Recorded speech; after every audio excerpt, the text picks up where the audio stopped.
really what this is about, and it's been an ongoing issue for a long time, is our concern about the future of the Glebe Island Bridge.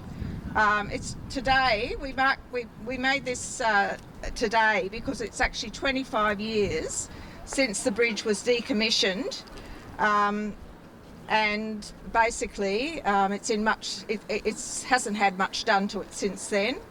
The bridge was originally opened in 2003 and is known as an Allen Truss Road Bridge, which is a pair to the Piermont Bridge, which has been restored and spans Darling Harbour and is very well used by pedestrians and cyclists, and in fact is a very attractive addition to our city.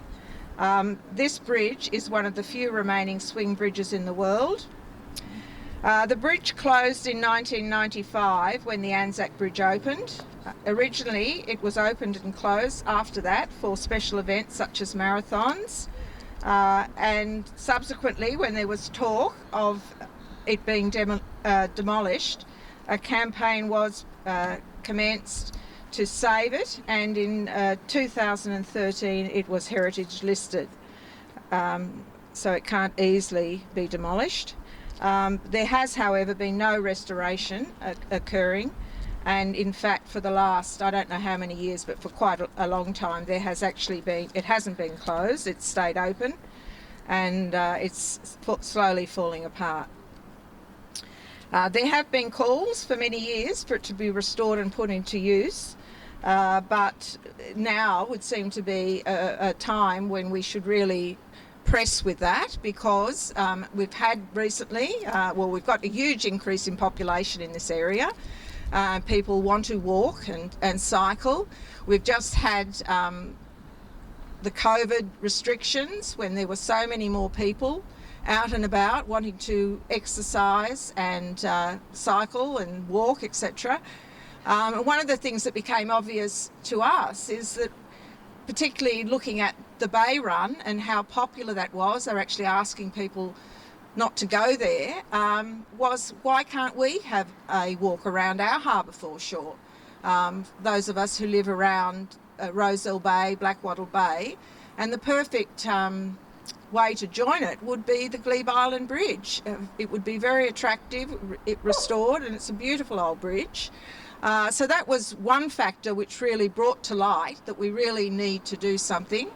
I mean, the other issue, of course, also has been spurred on by COVID, is the fact that we need proper cycleways, we need proper walkways.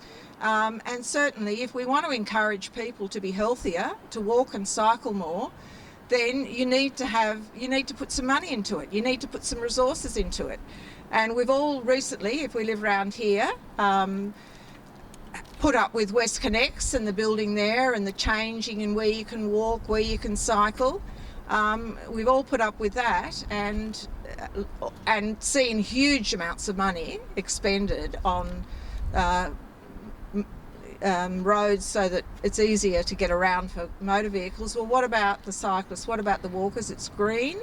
We're not using up fossil fuels, and so this is an opportunity. The state government seems to be looking for things to spend their money on. This is a really good opportunity for some money to be spent on something green, which is opening up the bridge, restoring it, and so forth.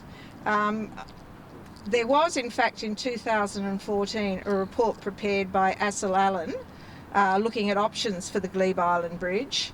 At that time they estimated that it would cost $37.5 million to restore it and $40 million to demolish it. And when you look at how much is spent on West Connects, it doesn't seem like it's very much money. Now, we're not proposing that the bridge should be closed permanently. We believe that all the communities who live around this bay and use the bay should be catered for. What we would be proposing is a restored bridge with opening times so that the big super yachts can still get in and out. So that's what we would think would be the perfect solution. Okay, now we've got a number of speakers who are going to talk. Firstly, I wanted to introduce Alastair Ferguson from Bicycle New South Wales, who can tell us something about what the cyclists think. Thank you, Janet. I'll probably. Oh, that's good. That's good. That's good.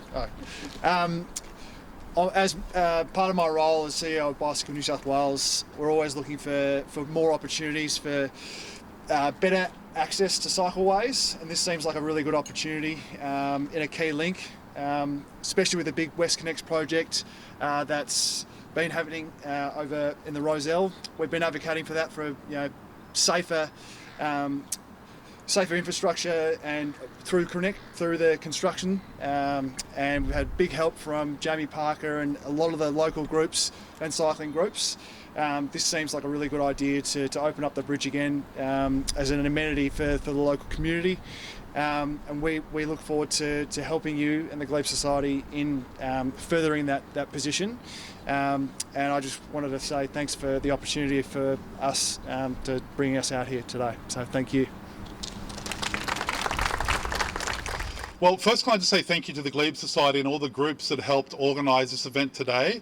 The history of the Glebe Society in particular and other groups around this issue has been long-standing, and I can't help but take this opportunity to thank the Glebe Society as well for coming along to my public meeting on Tuesday night to help public housing residents who are facing demolition in Glebe. So thank you so much to the Glebe Society and all the organisations who have made it possible today. Please give them a big round of applause and thank them for their efforts. For me, this has been a labour of love. 20 years ago, I was first elected to Leichhardt Council. I served 12 years on that council and now 10 years as a state MP. And this bridge is all about the future of our city. Are we going to have a city that focuses on pedestrians and cyclists, or are we going to have a city that focuses on the car? These are the key questions before us today, and that's one of the reasons why it's so important that we fight hard for this bridge, not only for its 117 years of service to our community, but for what it holds for the future of our city. Because we know, and I want to acknowledge the councillors here, the mayors and all the special guests, we know, as you know, that our city is shaped not by accident. Where our park is, where our buildings sit, where our public spaces are, is the result of a struggle, a balance of forces. Those people in the community working with the public, often ranged against those in government, those powerful special interests and developers who are profit seekers. That resulting balance is how we have outcomes in terms of playing in our community. And the needle has always wobbled here with the bridge, hasn't it? Ever since the 1980s, with the Darling Harbour renovations, the Darling Harbour upgrade, this bridge was at risk then. And then in 95, when the bridge closed, it was a close shave, it's demolition then. And then many of you recall in 2009 when former Minister Joe Tripodi from the former Labor government commissioned a report and said it had to go. It was a close shave again to protect that bridge and make sure it was maintained. And most recently in 2013, another minister, but this time of a Liberal government, commissioning a report that said, well, we should demolish it. And I'm not usually one to give praise to Liberal ministers, but I want to acknowledge, no relation, Minister Robin Parker, who was Minister for Environment and Heritage in 2013. We worked closely with her over almost 2 years, and she took that courageous decision, which politicians don't usually like to do, took that courageous decision to go against many in her party to say, we're going to heritage list this bridge. We're going to heritage list it, and that's a key reason why it's here today, and I thank her for her commitment to that bridge.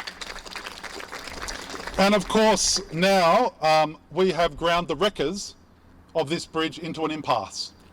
They are not strong enough to demolish it, yet we haven't managed to tip the balance in favour of reopening and enlivening this bridge.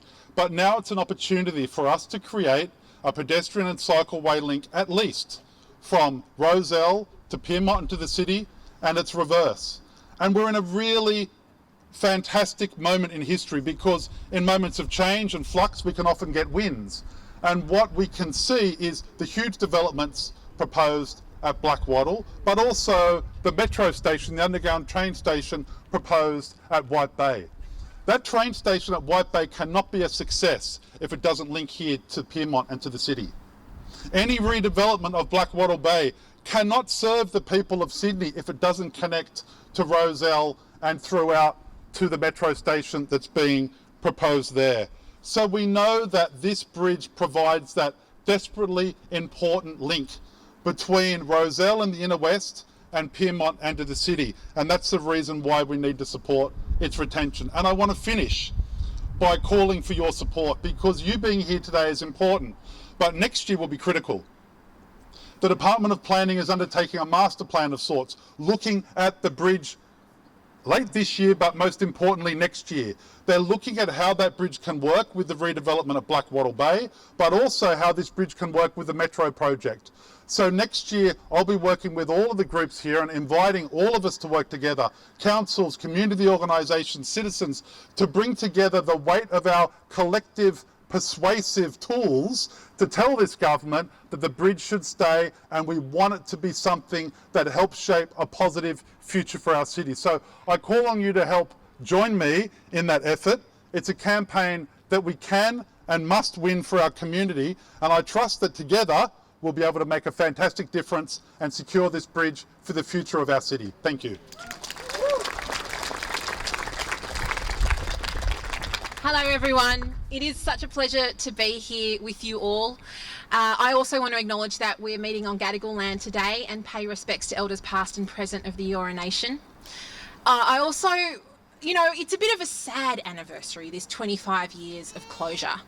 But I think we also need to see it as the first day in the rebirth of the bridge. And I want to acknowledge, as Jamie has done, as Janet has done, that many people have worked over the last 25 years to keep the possibility of this bridge alive. And I want to acknowledge the late Robin Kemmis, and I know that she was a passionate advocate for this bridge being restored. And I know that she would be proud to see us all here today keeping that vision alive. I want to pass on apologies as well from the Lord Mayor and from my colleague Councillor Thallis, both passionate advocates for this bridge. And Councillor Thallis says the New South Wales government has been pursuing a policy of demolition by neglect for this bridge. But we as the community can be stronger. We can come together and collectively imagine the possibility that this bridge can unlock. And there's a whole generation of people who never saw this bridge swing into action. There's a whole generation of people who don't know anything but the perilous journey of crossing that bridge to get from the inner west to the city. Well, our challenge is to activate and energise that next generation who've never experienced this bridge, a human scale crossing of our harbour, just a stone's throw from the city to the inner west. People who've never experienced the wonder of walking completely around our foreshore. So that's our challenge, and I want you to know that the City of Sydney stands with you. Since 2007, this pedestrianised cycling green walkable link has been a key part of our plans. We put it forward in every possible submission process to the state government. We're like a broken record on that front, right? So we want to stand beside you, we want to help you in every way we possibly can, because we see the possibility of this bridge as something that will unlock potential for communities here and generations to come. So thank you for being here tonight, and please let's work together to spread the word about this opportunity. Thank you.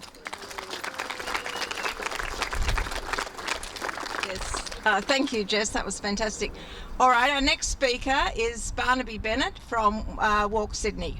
Hi, thanks for coming. Thanks, Janet, for organising. So I'm the president of Walk Sydney. I also live over the bridge in Rozelle and cycle over that bridge occasionally and run around the bays quite a lot. So Walk Sydney is we've been around about 18 months, the new peak advocacy group for walking in Sydney. So this is exactly the sort of project that we were created to support and advocate for. We're really all about promoting walking within Greater Sydney and all that stands for the well-being, for the social benefit, for the economic benefit, for all the stuff that we know.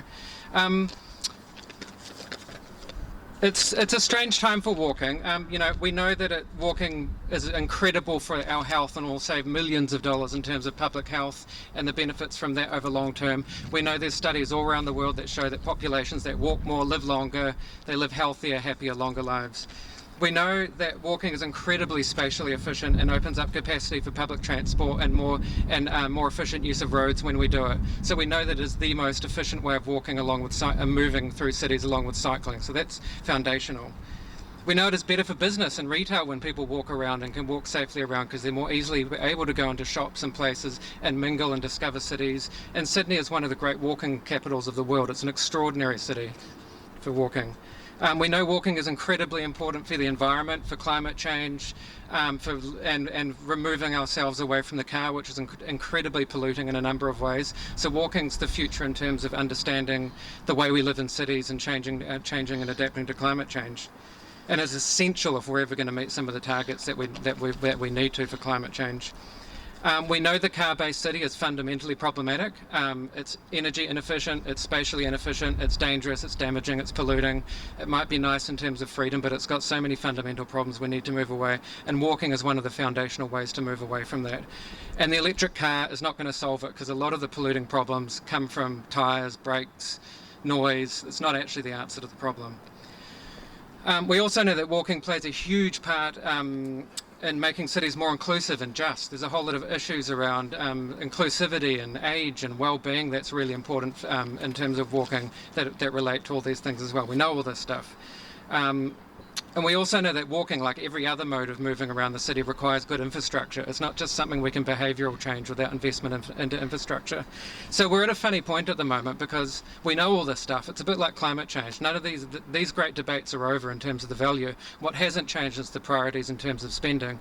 That we're willing to spend tens of billions of dollars on enormous bridges, off-ramps, on-ramps, roading projects, and yet we'll have to have huge arguments about relatively small investments into walking projects, which absolutely would stack up in a business case, right? Tell me that the wellbeing benefits from having another bay run around here won't pay for themselves in a few years. I'll tell you that.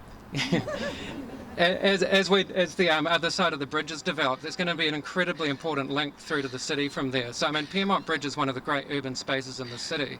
The amount of people that use it, the well-being that it creates, the connection between different parts is incredible. This is the next phase from that. So It's going to have 6,000 trucks a day on it. That's dangerous to cyclists, dangerous to walkers. Well, and we work with those things. Trucks don't dominate. Really? We walk. Yeah, you we just said it was safe. The Well- cycle man said it was safe. well, we work with it. 6,000 trucks a day. And so one of the other things that's problematic is I think the funding agencies on the high level, all this is accepted, that walking is a priority, but it hasn't filtered down to the lower levels. So anyone that's in this domain will know that you sit in meetings where they say, oh, walking's really important, cycling's great, and you get to going, okay, where's the bridge, where's the investment? And they're like, oh, it doesn't meet the cost-benefit relation. And because we're measuring the wrong things, there's a preoccupation with measuring A to B and time savings from A to B on the wrong forms of transport, when there's actually values and principles and things that we know from evidence from around the world that need investment to make to enable and to support people to walk. And this is a classic example here. So like with climate change, like with COVID, where there's very complex things that can get immensely complicated and debated and political, but fundamentally there's some things that just need doing and that we need to get on with, and this is one of those ones. We just need to get the political agencies and entities to get on to committing to this and fixing it and working with everyone else who might have issues with this and making sure that their views are included and accounted for, but we know the answer to this. And I'll just add, I spent lots of years in Christchurch after the quakes there, and there was a very similar battle around the Christchurch Cathedral there. The church wanted to demolish it, the government wanted to demolish it. It had very strong heritage protection, and in the end, the inability of the church owners to even demolish it was the most powerful thing in enabling that to be saved. And in the end, the community saved up $120 million, supported the church to repair it, and it's about 3 or 4 years away from it opening. So that heritage protection is incredibly valuable. It might be your greatest friend here. So let's work on that and let's get it open. Thanks.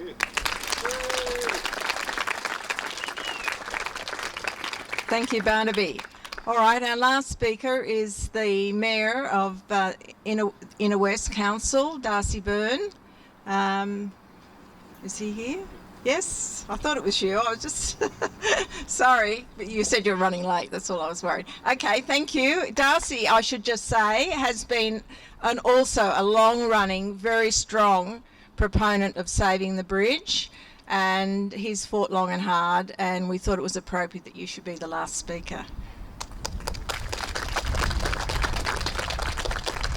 Well, thank you very much for that introduction. I begin by acknowledging the traditional owners of the land and paying my respects to their elders, both past and present. And in saying that, at this time of year, I also say that I'm very proud that in the People's Republic of the Inner West we've made a decision last year that we don't celebrate on the 26th of January.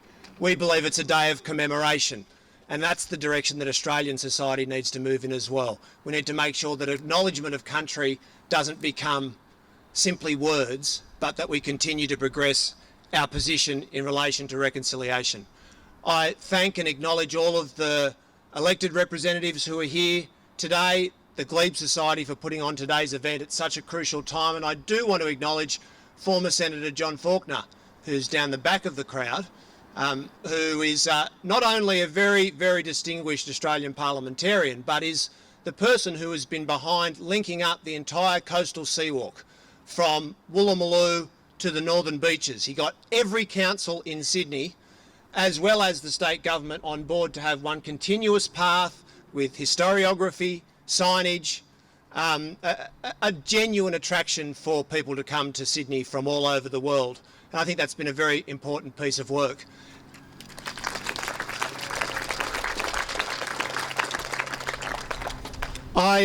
Like all of you, I woke up a couple of weeks ago to a very strange headline that said that Andrew Constance had come to White Bay and that he'd announced that the White Bay Power Station should be a rave cave.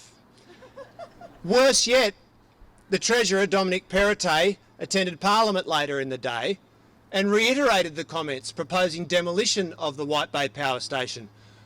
I was very concerned because it seemed to indicate that both the Treasurer and the Transport Minister weren't aware of what planning legislation in New South Wales actually means. They're not actually in a position to demolish heritage items that have enormous significance and which have been listed.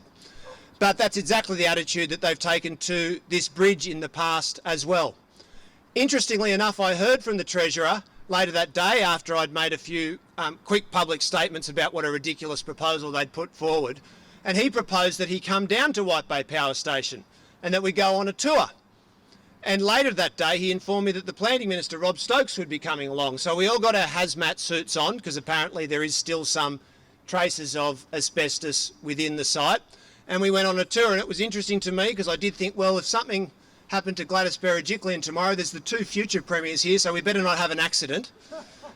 And I had a conversation with them on the tour about the fact that the argument for White Bay Power Station is exactly the same as the argument for reopening the Glebe Island Bridge. There's only two elements to it. These places are of enormous heritage significance to this city. Everybody knows that. Everyone in this community, everyone across metropolitan Sydney, in fact, everyone across Australia knows about the heritage value, sorry sir, about the heritage value of this site. The second argument is economic. The government's looking to regenerate our economy after the economic crisis, and there's no better way to do that than to open up the Bays precinct to the people of Sydney and the world. We know that because the government conducted their own EOI process not very long ago. And Google put forward a proposal to say that they wanted to locate their Australian headquarters at the White Bay Power Station, that they thought that they could be the catalyst for making this into Australia's Silicon Valley, as the government had promised. But now it seems that they don't want to give us Silicon Valley, only a pile of rubble by the sea. And that's what I said to both the Treasurer and the Planning Minister. Now, the Planning Minister, for those of you who haven't met him, is very urbane. He's an expert in his field. So it was no surprise to me when he went on television later to refer to the Treasurer as Demolition Dom. I thought it was a pretty good line. And he seems to be supportive, so I say this: we've got a group of people here who are willing to fight for the reopening of the Glebe Island Bridge. We've got a Planning Minister who's willing to put some effort and hopefully courage into taking on his own government. Let's join with him and make sure that this opportunity finally actually comes into being. And I finish by saying this. I've said something nice about Rob Stokes. I'll say something honest about the government. This government, when they look at the inner city of Sydney and the inner west of Sydney, they only see one thing. They see dollar signs and development opportunities. They think of our community as a place that they drive through in their chauffeur-driven cars on their way to Parliament. Well, I think it's time that in this state, it doesn't matter whether you vote Liberal, Labor, Green or Independent, we should have a government that treats everyone equally. That where there is a community asset that has enormous significance, such as the Bays Precinct, such as this bridge, that it doesn't matter what the voting patterns of the people in that community are, that the government steps in and does the right thing regardless in the interests of New South Wales. And I think that if we come together now and insist upon that, with all that we've seen over the last few weeks in New South Wales politics, we've got an opportunity to actually make it happen. We've made Dominic Perrottet roll over on the power station. Let's make the government roll over on Glebe Island Bridge. Thank you very much. Well, thank you, Darcy. That was absolutely fantastic. All right, well, we were going to end it here because we don't want to go for longer than an hour, obviously COVID issues. But I just want to say that we have a website which has been set up in relation to Glebe Island Bridge and to pushing for it to be restored, and that is at www.glebeislandbridge.com, all just one word. So what we'd like is for people to refer to that, and we'll have any updated information on that.